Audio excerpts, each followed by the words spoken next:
جب اس واقعے کا ذکر اس نے اپنے مرشد سے کیا جناب تو ان کے مرشد نے ان کو بتایا بہت بڑے حصے میں جو ہے وہ تمہاری حکمرانی ہوگی اور تمہاری اولاد بھی حکمرانی کرے گی۔ اس نے خواب میں دیکھا کہ 4 جو پہاڑ دیکھے اور 4 دریا دیکھے، تو ایسا ہی ہوا کہ اس کی فتوحات کا جو علم تھا وہ ہر جگہ پہ بلند ہونا شروع ہو گیا اور وہ اس نے فتوحات کے جو ہے وہ مثالیں قائم کر دی۔ جناب 4 دریا اور 4 پہاڑ جو اس نے دیکھے وہ بھی آخر اس کی سلطنت کا حصہ بن گئے۔ دریائے دجلہ، دریائے فرات، دریائے نیل اور دریائے دیرپا جو ہیں وہ اس کی سلطنت کے اندر تھی۔ اسی طرح 4 جو پہاڑ اس نے دیکھے اس میں کوہ کاف، کوہ طور، کوہ اطلس اور کوہ برکات شامل ہیں، اور اس کی فتوحات کا جو سلسلہ ہے وہ جاری رہا اس کے مرتے دم تک، اور اس نے اپنے مرنے سے پہلے جو ہے وہ ایک طاقتور جو سلطنت ہے وہ قائم کر چکا تھا۔ اس کے بعد اس کے بیٹے جو عثمان جو سب سے چھوٹے بیٹے تھے انہوں نے یہ حکمرانی سنبھالی، اور جو عثمان تھے ان کے بارے میں کہا جاتا ہے کہ وہ بڑے ہی بہادر اور بڑے ہی عادل حکمران تھے۔ انہوں نے جناب سوچا کہ اس خلافت کے سلسلے کو دوبارہ شروع کیا جائے اور اس کو آگے بڑھایا جائے، تو انہوں نے جناب اپنی فتوحات کے وہ جھنڈے گاڑے کہ جس کی مثال رہتی دنیا تک نہیں ملتی۔ اور آپ اس بات سے اندازہ لگائیں ان کی فتوحات کا کہ جناب ان کی جو سلطنت تھی وہ جناب 3 بر اعظموں تک پھیل گئی۔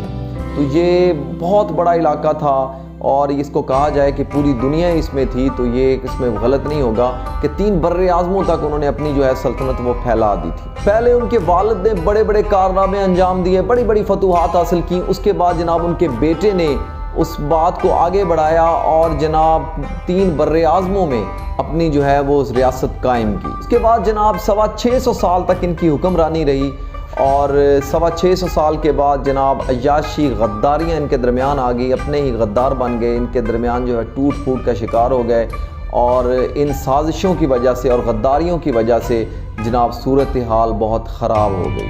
آج کی اگر آپ دنیا کا میپ دیکھیں تو 40 لگ بھگ ایسے ممالک ہیں جن پہ براہ راست جو ہے وہ سلطنت عثمانیہ کا کنٹرول تھا، اور حجاز جو ہے وہ اس میں شامل ہے، اور حجاز سے مراد ہماری ہے جناب خانہ کعبہ اور مدینہ منورہ۔ تو آپ اندازہ لگا لیں کہ یہ کبھی وہاں کے میزبان ہوا کرتے تھے، تو یہ بہت بڑی طاقت تھی، اور اس طاقت کا اندازہ لگا لیں کہ 3 بر اعظم جس کے اندر لگ بھگ 40 ملک جو ہیں وہ شامل ہیں وہ اس سلطنت کا حصہ تھے۔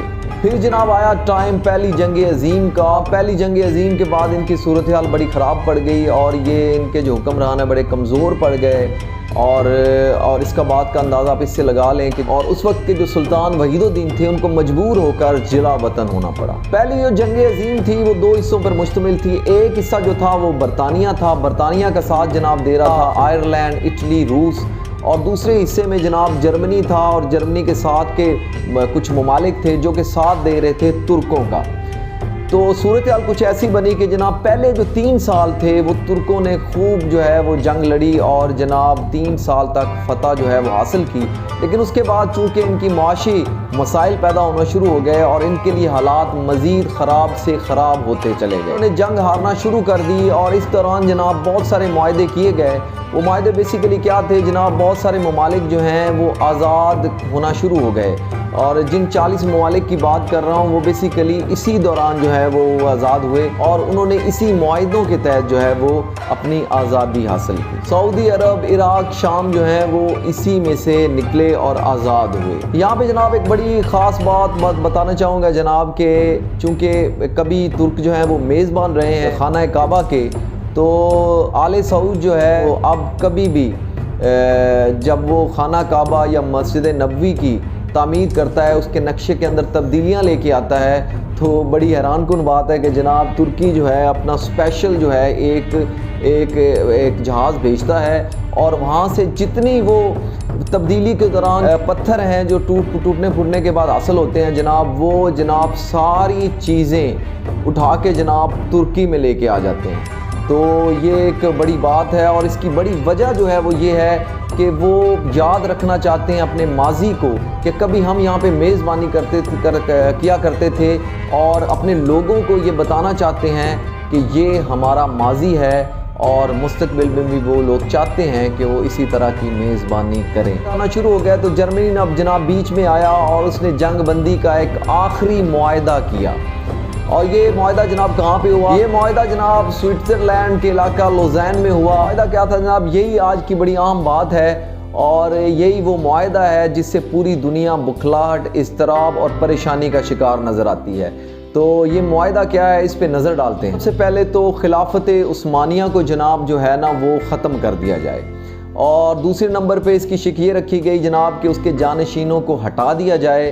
اور یہاں پہ آپ کو بات بتاؤں کہ یہاں پہ اس کے جانشینوں کو جو ہے وہ کچھ کو تو قتل کر دیا گیا، کچھ کو جناب لاپتہ کر دیا گیا، اور کچھ کو جناب جو ہے وہ جلا وطن کر دیا گیا. اور تیسری جناب بڑی عام بات تھی کہ جناب اس خلافت کے دوران جتنے بھی اثاثے ہیں وہ جناب ضبط کر لیے جائیں گے اور وہ اس سے ان کے اتحادی جو ہیں وہ فائدہ اٹھائیں گے. تو آپ اندازہ لگا لیں کہ جناب ایک جو سلطنت ہے جس کے جو پھیلاؤ ہے وہ 3 بر اعظموں تک ہو تو اس کے اثاثے کتنے زیادہ ہوں گے.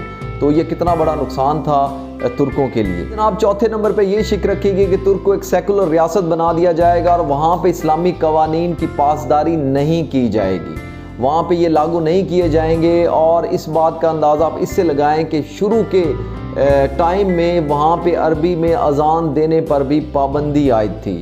تو آپ اندازہ کر لیں کہ ایک ملک جو ہے وہ کس سچویشن سے اس کو دوچار کر دیا گیا. خلافت پر قدغن لگا دیا گیا تھا کہ اب سے خلافت جو ہے وہ ختم کر دی گئی ہے، خلافت نہیں ہوگی. اور سب سے جو بڑا نقصان ہوا وہ یہ 5ویں شک ہے اس کی کہ جناب ترکی جو ہے وہ اپنی معدنیات نہیں نکال سکتا. تو معدنیات نہ نکالنے کا مطلب یہ ہے کہ وہ کیونکہ ترکی میں آپ کو پتہ ہے کہ تیل کے بڑے بڑے ذخائر ہیں، وہ تیل کی ڈرلنگ نہیں کر سکتا، تیل وہاں سے نہیں نکال سکتا، کہ دنیا کے کسی حصے سے تیل نہیں نکال سکتا. اور اس کو مجبور کر دیا گیا جناب کہ وہ تیل جو ہے وہ دنیا سے خریدے. تو آپ اندازہ کریں جناب کہ کس طرح کی کرٹیکل سچویشن جو ہے اس کو پھنسا دیا گیا. کو ایک اور بڑا نقصان ان کا کیا گیا جناب کہ پاسپورس ان کی ایک بندرگاہ ہے جو استنبول میں ہے جس کا پرانا نام قسطنطنیہ تھا، اور اس کو جناب والا ان کو کہا کہ جناب یہاں سے آپ کوئی ٹیکس نہیں لے سکتے. اس کو عالمی جو ہے وہ بندرگاہ بنا دیا گیا اور اس کو کہہ دیا گیا کہ جناب جہاں سے جتنے جہاز آئیں گے ان سے آپ کوئی ٹیکس وصول نہیں کر سکتے. اور یہ ایک بہت بڑا نقصان تھا ترکوں کے لیے. معاہدہ بتانے کی آپ کو اس وقت کیا وجہ ہے، اتنا پرانا معاہدہ آج کیوں بتایا جا رہا ہے؟ آج اس بتانے کی سب سے بڑی وجہ یہ ہے کہ جناب یہ معاہدہ ہوا تھا جولائی 1923 میں اور یہ 100 سالوں کے لیے ہوا تھا. اب آنے والا ہے 2023، یہ معاہدہ ہونے والا ہے ختم. اب جناب ورلڈ آرڈر جو دنیا کا ہے وہ ہونے والا ہے تبدیل.